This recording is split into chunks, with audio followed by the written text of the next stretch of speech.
এখানে থাকেন, অনেকেই থাকেন না ঈশ্বরগঞ্জে।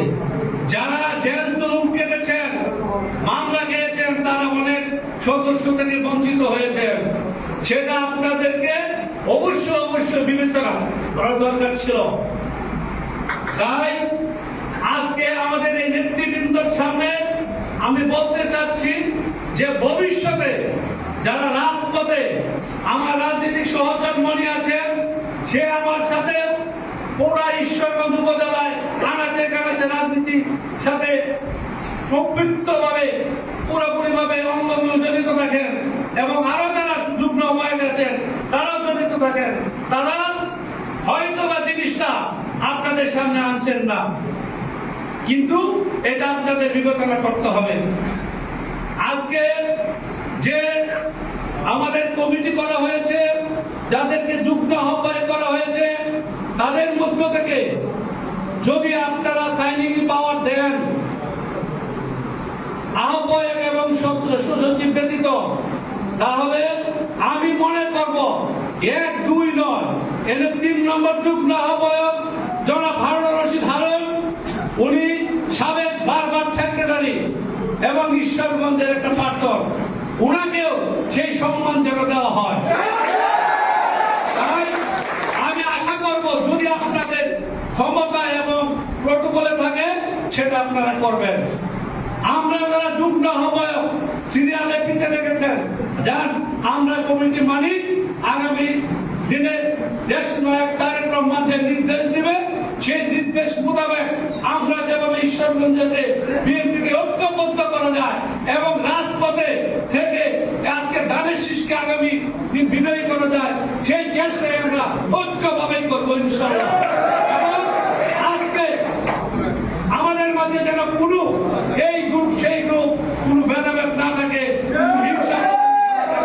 সেটা অবশ্যই আপনারা সতর্ক হয়েছেন, যুদ্ধবাদ হয়েছেন, তাদের মাঝে কাজ করে।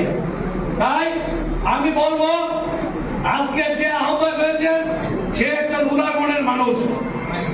সে হয়তো আপনাদের মাঝে গ্রামে গঞ্জে সেভাবে সময় দিতে পারেন না, উনার একটা ব্যবসা থাকে, সেজন্য আজকে যারা উনি যে ষড়যন্ত্রের শিকার হয়েছেন সেই ষড়যন্ত্রটা সাময়িক হয়তো কেটে যাবে। অনেকেই অনেক কিছু এটা নিয়ে ভাবছেন, সেটা তার ব্যাপার, উনি কিভাবে ওই সমস্যা থেকে সমাধান হয়ে আসবে।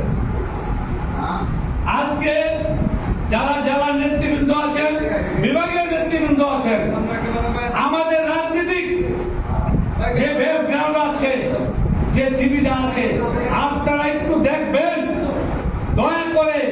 আমরা রাজপথে বাড়িতে গুলি খেয়ে মামলা খেয়ে কতগুলো পিছিয়ে দেখলে বুঝতে পারবেন আমরা কি অবস্থানে ছিলাম। এই 17 বছর আওয়ামী লীগ আমাদেরকে ঘরে ভাত খাইতে দেয় নাই। বিশেষ করে আমার ব্যক্তিগতভাবে অনেকে নেতৃবৃন্দ জানেন, কিন্তু আমি সেটা মূল্যায়িত হই নাই। তাই আমার মনে কোনো কষ্ট নাই। আমার কষ্ট তখনই থাকবে যদি ঈশ্বরগঞ্জে কোনো হিচিং হয়, কোনো মারামারি হয়, কোনো দলের মধ্যে বিভেদ সৃষ্টি হয়। আমি চাই এই দলের মধ্যে কোনো বিভেদ থাকবে না। আপনারা সহনীয় হতে হবে, সহনীয় পর্যায়ে থেকে সকলকে নিয়ে কাজ করতে হবে। আর যারা নেতৃবৃন্দ যারা আছেন তাদেরকে অনুরোধ করবো, আমাদের ঈশ্বরগঞ্জের আওয়ামী লীগের যারা দুচক, যারা পদধারী আওয়ামী লীগ এখনো ঘুরে বেড়াচ্ছে থানায়, তাদেরকে ধরে নেওয়া হয়, নেওয়ার পরে 34 ধারা দিয়ে আমার তাকে ছেড়ে দেওয়া হয়। কিসের বিনিময়ে? আমরা বিএনপির কোন তদবির নয়, টাকার বিনিময়ে। কেন আসে? 4 তারিখের ঘটনা আমরা সচক্ষে রাজপথে ছিলাম, দেখেছি কিভাবে অত্যাচার করেছে, এই মানের দল বাসা তৎপর করেছে। আজকে সেই আওয়ামী লীগকে কেন ছাড় দেওয়া হয় সেটা আপনাদের কাছে প্রশ্ন রাখলাম। যারা নেতৃবৃন্দ, কেন্দ্রীয় নেতৃবৃন্দ, আমি আশা করব ঈশ্বরগঞ্জের প্রশাসনকে আপনারা সেটি জবাব চাবেন। সর্বশেষ সবাইকে ঐক্যবদ্ধ থেকে আগামী দিনে জনাব তারেক রহমানের নির্দেশে সবাই ঈশ্বরগঞ্জ উপজেলাকে ধানের শীষের গাড়ি হিসেবে তৈরি করার জন্য আহ্বান রেখে আমি আমার সংক্ষিপ্ত বক্তব্য শেষ করলাম। বাংলাদেশ জিন্দাবাদ, বাংলাদেশ জাতীয়বাদী দল জিন্দাবাদ।